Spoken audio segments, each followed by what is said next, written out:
Assalamualaikum warahmatullahi wabarakatuh dan selamat petang. Kami daripada Kumpulan 9 ingin membentangkan tentang program webinar Tenaga Ikan Beta. Sebelum itu saya memperkenalkan diri, saya Muhammad Ashraf Irwan bin Abdul Rahman, nombor matrik 193081. Next. Untuk analisis keperluan program, objektif kajian kami iaitu mengenal pasti pengetahuan tentang alatan dan keperluan tenaga ikan beta. Yang kedua iaitu mengenal pasti pengetahuan tentang pembiakan tenaga ikan beta. Tiga iaitu mengenal pasti pengetahuan tentang perusahaan ikan beta, dan yang terakhir iaitu mengetahui keperluan perancangan program webinar tenaga ikan beta. Next. Untuk instrumen kajian terdapat 38 item. Dalam instrumen ini ada 4 bahagian iaitu bahagian A, pengetahuan tentang alatan dan keperluan tenaga ikan beta. Bahagian B, pengetahuan tentang pembiakan tenaga ikan beta. Bahagian C, pengetahuan tentang perusahaan ikan beta. Dan bahagian D iaitu keperluan perancangan program webinar tenaga ikan beta. Bentuk soalan iaitu nominal. Next. Untuk analisis data, pada bahagian A, majoriti responden untuk memilih tidak pada soalan iaitu mereka tidak mengetahui fungsi parameter dalam tenaga ikan beta. Seterusnya iaitu mereka juga tidak tahu fungsi methylene blue dalam tenaga ikan beta, dan seterusnya iaitu mereka tidak mengetahui nisbah antiklorin dan isi padu air tenaga ikan beta. Next. Untuk bahagian B pula iaitu majoriti responden menjawab tidak pada mereka tidak tahu jenis ikan beta. Kedua iaitu mereka juga tidak tahu memilih baka yang sesuai untuk pembiakan ikan beta.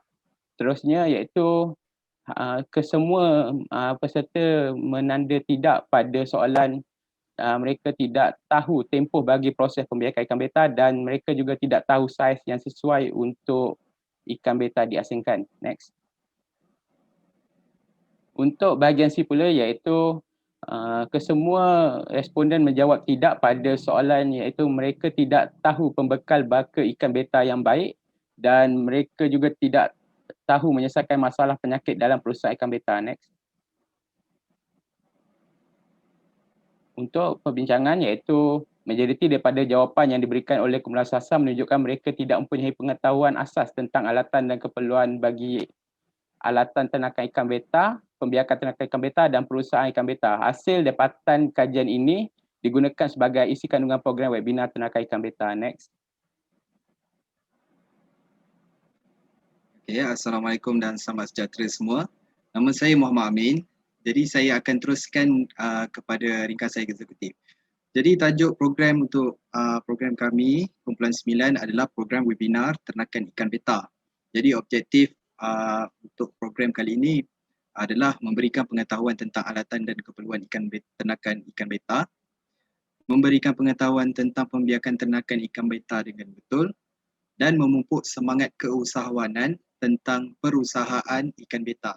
Jadi kami telah memilih tarikh 20 hari bulan Disember 2020 sebagai tarikh untuk kami melaksanakan program. Masa yang dipilih adalah 11 pagi sehingga 12 tengah hari. Tempat iaitu kami telah menggunakan aplikasi Google Meet. Seterusnya. Jadi penyelia adalah Profesor Madya Dr. Abdullah Mat Rashid, anjuran daripada pelajar khusus STE 3105. Kumpulan sasaran untuk program ini adalah pelajar Bachelor Pendidikan Sains Pertanian. Kami berkolaborasi bersama Bachelor Pertanian Aquaculture di mana mereka merupakan pelajar tahun akhir.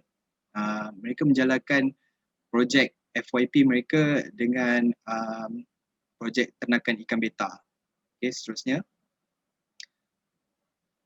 Jadi perancangan kerja pada minggu 4 hingga 6 kami telah melakukan aktiviti analisis keperluan program di mana kami ingin mengenal pasti sejauh mana pengetahuan responden tentang ternakan ikan beta yang merangkumi peternakan, pembiakan dan pemasaran. Seterusnya adalah mengenal pasti keperluan program. Pada minggu ke-7 kami membuat perancangan program dengan teratur dan teliti.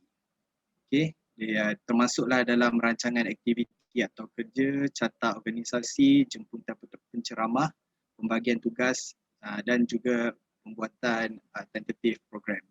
Untuk minggu ke-8 kami memastikan program berjalan dengan lancar mengikut perancangan yang telah ditetapkan. dari segi penyampaian isi kandungan, borang maklum balas peserta dan rubrik penilaian program. Seterusnya,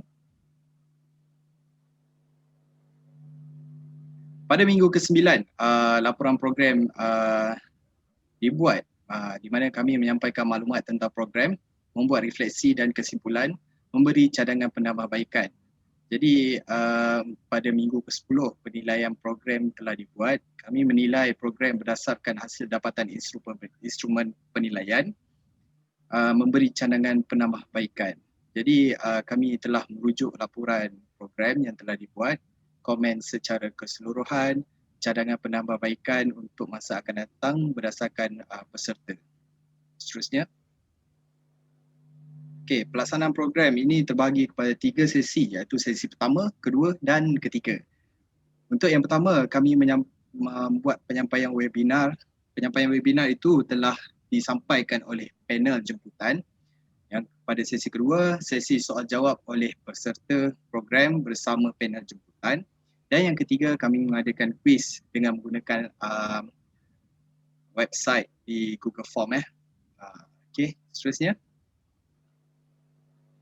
Okey, untuk proses pengajaran, nama saya Nur Syazratul Amira Miti Rosli. Saya akan teruskan untuk proses pengajaran.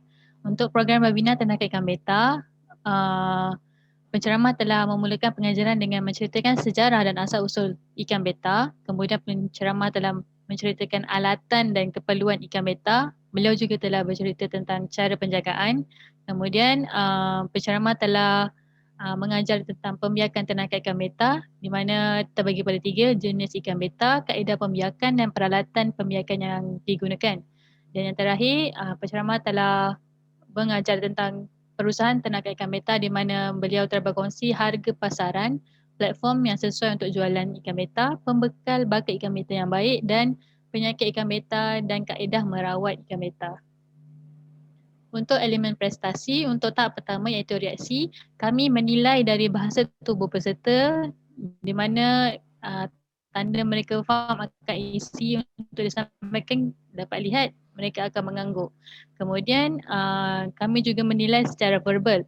Peserta aktif bertanya dan bercerita tentang pengalaman mereka tentang memelihara ternakan ikan beta. Kemudian untuk tahap kedua, pembelajaran, dapat kita lihat pengetahuan peserta tentang ternakan ikan beta bertambah. Ini dapat dibuktikan menerusi jawapan peserta di analisis keperluan dan kuis. Analisis keperluan yang telah dijalankan sebelum program dan kuis yang dijalankan selepas program.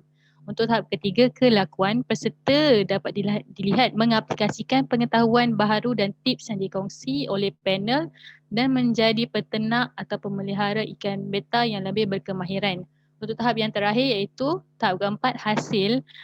Terdapat peserta yang mula menternak dan membiak ikan beta setelah menyertai program kami, dan ada juga yang masih menghubungi kami untuk mendapatkan informasi terkini tentang ternakan ikan beta. Untuk proses koordinasi terbahagi kepada 3, iaitu koordinasi kerja, koordinasi tempat dan koordinasi masa. Untuk koordinasi kerja, kami telah membina satu carta organisasi antara 4 ahli kami dan menetapkan tugas masing-masing supaya program kami berjalan dengan lancar. Kemudian kami juga telah menjalankan kolaborasi bersama panel jemputan, iaitu 2 ahli panel dari Bachelor Aquaculture. Kemudian untuk koordinasi tempat dan masa, kami memilih tempat dan masa berdasarkan analisis keperluan yang telah dijawab oleh peserta sebelum program dijalankan. Seterusnya.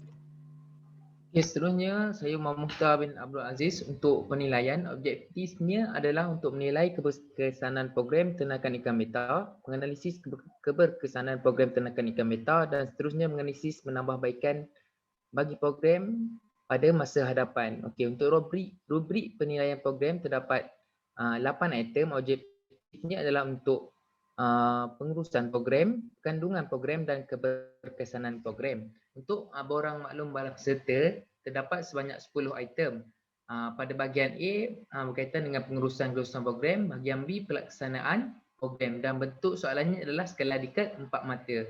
Dan untuk kuis, bilangan item soalan adalah sebanyak 10 soalan. Dan terdapat 3 bahagian dalam kuis tersebut pada bahagian A, bahagian B dan bahagian C berdasarkan objektif kajian. Seterusnya. Untuk penilaian Rubik penilaian program, analisis purata sisihan piawai bagi ketiga-tiga bahagian adalah menghampiri nilai sifar. Sisihan piawai adalah kecil dan ia menunjukkan data adalah berhampiran antara satu sama lain. Sebaran data skor juga dalam taburan adalah kecil. Analisis skor purata, min dan penilaian pengurusan program adalah berada pada tahap tinggi di mana kesemua item iaitu pada bahagian A, B dan C melepasi skor min 3.50. Berdasarkan maklum balas yang diperolehi daripada 4 orang wakil peserta, secara keseluruhannya mereka berpuas hati dengan hal ehwal program yang telah diuruskan oleh kami sebagai penganjur program. Antara isi kandungan dalam rubrik penilaian ialah kandungan program, penilaian pengurusan program dan keberkesanan program. Next. Untuk penilaian maklum balas program 3.66 sehingga skala 5.00 adalah merujuk pada tahap kecenderungan yang tinggi. Manakala untuk item pada bahagian A, pengurusan keseluruhan program, dan bahagian B, pelaksanaan program, kedua-duanya mencapai tahap min yang tinggi. Untuk bahagian A 4.69 dan untuk bahagian B 4.62. Seterusnya, orang penilaian maklum balas peserta merujuk pada dapatan kajian, apa yang dapat disimpulkan ialah pengurusan keseluruhan program dan pelaksanaan program berada pada tahap yang tinggi. Pengurusan keseluruhan program dan pelaksanaan program melepasi skor 3.66. Kesimpulannya, dapatan ini menunjukkan hampir semua peserta dapat menerima penyampaian yang terkandung dalam program serta program yang dilaksanakan bermanfaat untuk mereka. Untuk cadangan dan komen penambahbaikan, penceramah boleh membuat demonstrasi bagi memudahkan pemahaman peserta. Peserta mencadangkan untuk menunjukkan secara langsung kaedah penternakan dan boleh menambah baik isi kandungan program supaya lebih spesifik. Seterusnya. Untuk penilaian kuis, sebanyak 30 peserta telah menjawab soalan kuis ini semasa program dijalankan dan terdapat 6 soalan yang perlu dijawab oleh peserta. Terdapat 3 bahagian dalam soal sidik ini, ialah yang pertama ialah bahagian A, bahagian B dan bahagian C. Berdasarkan dapatan analisis deskriptif item soalan yang diajukan kepada peserta, disimpulkan bahawa mereka menjawab soalan tersebut dengan betul dan hanya sebilangan mereka tidak dapat menjawabnya dengan baik. Berdasarkan hasil perbincangan, para peserta dapat memahami maklumat yang disampaikan oleh panel jemputan. Mereka amat memberi fokus yang tinggi sewaktu berada dalam program dan majoriti daripada mereka dapat menjawab kuis soalan dengan betul dalam jangka masa yang singkat. Seterusnya. Untuk refleksi, program ini telah berjaya mencapai objektif, namun ada perkara yang perlu ditambah baik, iaitu seperti membuat lebih banyak demonstrasi bagi memudahkan peserta faham, melaksanakan program yang lebih lama supaya penceramah tidak mengejar masa untuk menerangkan mengenai peternakan ikan beta, dan yang terakhir mengurangkan objektif program agar ia dapat disampaikan bersesuaian dengan tempoh masa program. Sekian saja daripada kumpulan kami. Terima kasih. Assalamualaikum.